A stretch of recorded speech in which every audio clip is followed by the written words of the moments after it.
Okay, so here we are back with video number 2, and pardon me, I've got some real limited real estate here in the shop, and hopefully I don't dump the camera here into this particular project, but this should give you a little bit of an idea about what they're like on the inside, basically what it is that you get for your money. There's several aspects to it. It's the design of one of these coolers is really anything but simple, and that's one of the things that I tried to tell you a little bit over the phone.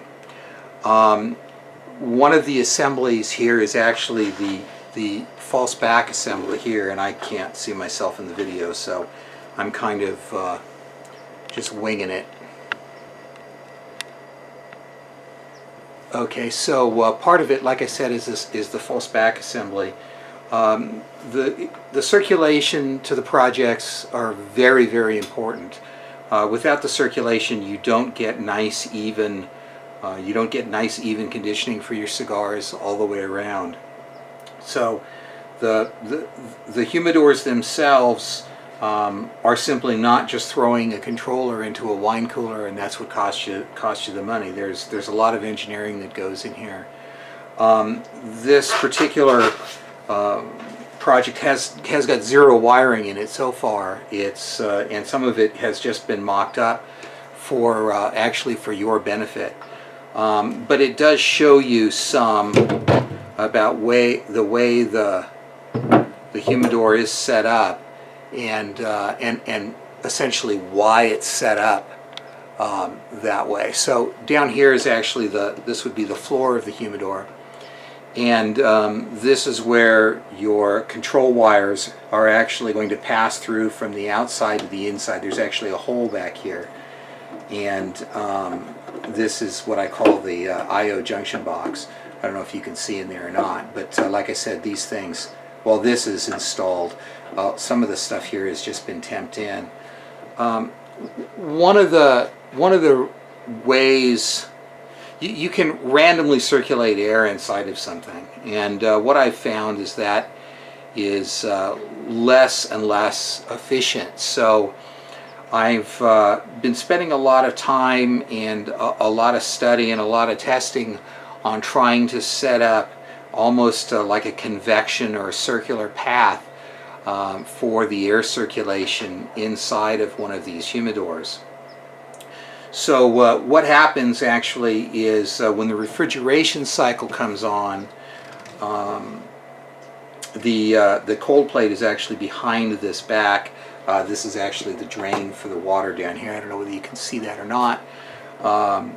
But what we do is we bring in warm air up here, and then bring this back up here a bit. We bring in warm air up here,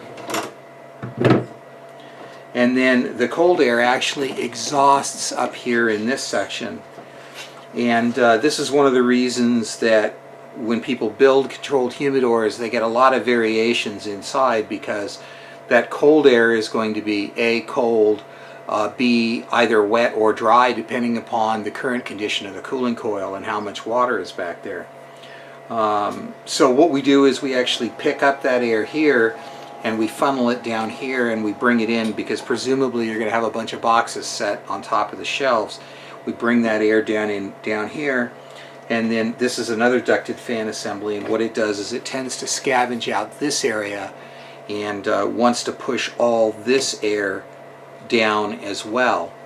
The shelf can go into one of two positions.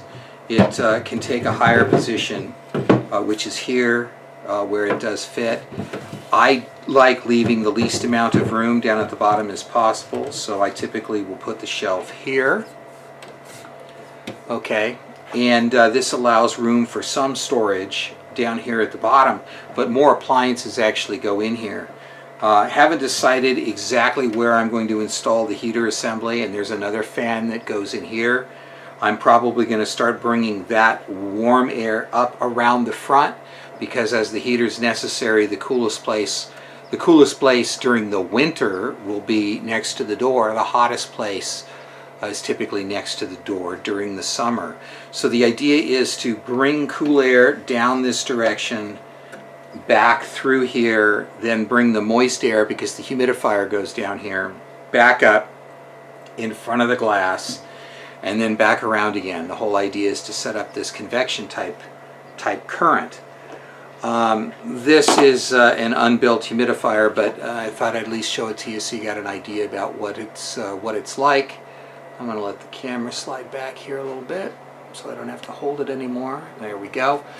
A fan assembly goes up here. I make all of this stuff, but you know, again, I thought you might want to get an idea about what some of the things that I make look like. This is a narrow or very thin humidifier assembly, fan, and water compartment. A wick goes in here. There's no wick in here now, obviously. It just doesn't need to be one. This one's not brand new, but it's one that I tested for a guy that needed a thin type assembly like this in Australia. So I have used this particular humidifier, but it's not in service today. What typically comes in this humidor will be one that looks very similar to this. The fan will be mounted here. They're very easy to fill. The wick goes in here. It's ample water, and then a drain line will actually run into this hole here, which comes out of that little nipple back there. So this assembly goes down here in the bottom, typically on this side. So let's see if you can see that. It's typically going to be right in here. I try to put as much of the appliances nested and as close together as possible so that I don't eat up a lot of room for cigars. But there are a lot of appliances in one of these projects, and again, I don't know whether I'll be offering it in this one or not. It depends on how this guy tests out. Might potentially also be a bead silo or a bead box. I had been using them in the past. They work very, very well. I really like including them. And I might actually be installing that assembly up here. But we'll see. I'm redesigning that assembly, and I don't know whether or not this cooler is actually going to need it or not. It was very helpful in older generation coolers. It'll probably keep things a little steadier in here as well. But again, I don't have that built today, and I don't have it set up. Like I said, I'm thinking about maybe a little assembly here so that it can be moved around. Again, you can move the assemblies around. This can be put anywhere down here that you'd want. The whole idea is to bring enough air through here so that when the humidifier runs, we go ahead and we get all that humid air out of here as quickly as possible. We move it up along the glass, and then we tumble it. We continually circulate it. I used to believe in timed fan assemblies. I don't do that anymore. It's just a waste of money and a waste of time. This guy is run off of the controller and off of a delay timer. I'm not going to go into a lot of details about that, but the timing on this is very important. That's all taken care of. The rest of these assemblies, the fan assemblies, will run 24/7. You want them running all the time. These are not cheap $2 fans that you'll pick up at the local electronics store. These are industrial automation fans. They're all ball bearing fans, and where you can typically pick up these things for $2.99, I'm afraid that's not the case with what I buy. These are high lifespan, high mean time to failure items, and they're industrial grade, like everything that I put into the cooler. This is actually one of my controllers up top, which has been temped in. I don't know whether you can see it or not. Let's go up here a little bit. There we go. So that's actually where the controller goes. That is one of my controllers. I went ahead and mounted that just so you could take a look. There will be wiring inside the cooler. Typically the wiring, obviously, this assembly will need to have 2 wires. Every single fan will need to have 2 wires. We route that very neatly. It comes in and out of the IOJ box down here at the bottom. We run it through the weather type glands, typically around the back, up through here, either up through a pathway here, sometimes around the side. It depends on what you want to do. I include a lot of these lever nut assemblies. These things are really easy to wire too. And it allows some flexibility so that you can wire things the way you want, and or run appliances, move them around, and do different things to test your own humidor and get the results that you like. The whole idea about making it a project that you build is that you have a lot of options. I've done all the testing, I've done all the programming, you get something that works. However, you might decide that you want to branch out on your own and maybe you know, do a little testing, do a little experimenting, and see whether you can make some design changes and things that work better than what I do. I don't ever rule that out. But that's up to you. Like I said, they're basically set up as you're going to see it here. You will put all these parts in. Most of these assemblies, again, they'll be pre-built, so you're not going to have to do a lot of work. It's not really a ton of work, but you know, it takes a little bit of time, and I do certainly think that it's rewarding in the end. No one builds anything like what I build. The sensor assembly typically goes right here. It will be DIN rail mounted. These things are all designed for convenience so that you don't have to screw a lot of stuff together or, you know, take it apart. Some of the things we mount, like this guy, will end up being mounted with sticky tape over here on the left side. But everything else is designed for flexibility so that if you want to move the sensor around, find a better location for it. To be perfectly honest with you, I'm really moving towards wanting to keep the sensor, to move the sensor down in this area. So that's what I've been doing a lot of experimenting with. Get the sensor, put it down here in this area, and not have to worry about getting in the way up here. But again, with some of the new designs, you know, scavenging and running the air in a circular fashion is really one of the important aspects of the Gen 12 design. So that's the brief tour. You've at least got an idea on what it looks like. Obviously, this is the same cooler that you see available at Home Depot. We gut it. We literally take the old controller out of it, but we do use the original housing. I supply all the wiring. I supply everything that you see here as a part of the kit. The heating is optional. I do recommend the heater.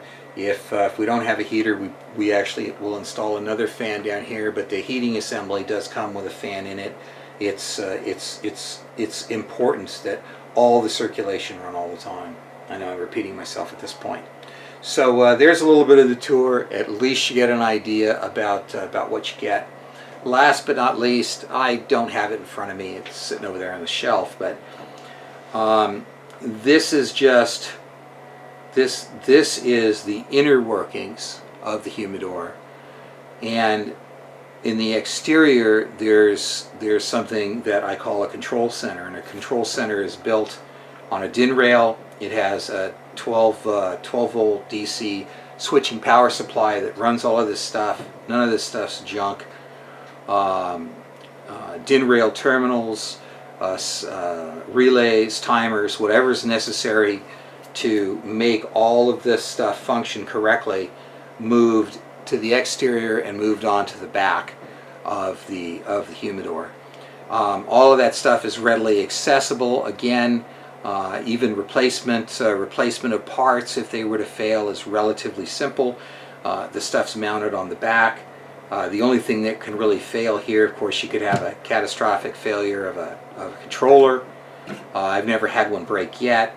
You can burn out a fan. I've had some of these fans running for 10 years. They're not likely to go. They run and run and run. I buy high mean time to failure items, all industrial relays. My wires, I tin every wire that I put in here. Everything that's put in this humidor is built to last. you'll probably break the wine cooler before you'll break anything of mine.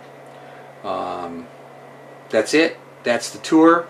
I'm going to package up these videos and write them up to my Amazon box there, and send you a link.